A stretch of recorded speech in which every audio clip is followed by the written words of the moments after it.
మరి అదేం చేస్తుందండి? అదేం చేయదు. కానీ పాస్టర్ ఎంత చేస్తాడు తెలుసా?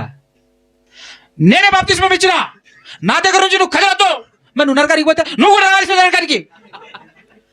నేను చెప్పిందే వేదం, ఎక్కడికో బదలంటావు. నీకు బాప్తిస్మం ఎవరు ఇచ్చారు చెప్పు? నీ ఇంటికి ఎవరు వచ్చారు చెప్పు? నీకోసం రాత్రి పగలు ప్రార్థన చేసినా నేను. నన్ను వదిలేసిపోతావా? ఈ చర్చి కాకుండా పోతావా బయటికి? సమస్య లేదు, ఈయనే ఉండాల్సింది అంటాడు.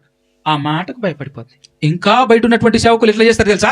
ఒకవేళ నువ్వు సత్యం గ్రహించి, వాస్తవం గ్రహించి, ఈ పాస్టర్ దగ్గర సబ్జెక్ట్ లేదు, వాస్తవాలు లేవు, ఈయన కూడా నరకానికి పోయే బ్యాచ్ అని తెలుసుకొని ఆవిడ కాస్త వేరే మంచి జ్ఞానం కలిగినటువంటి సర్వసత్యం చెప్పబడుతున్నటువంటి సంఘానికి వెళ్ళిందే అనుకో, ఏం చేస్తాడు తెలుసా?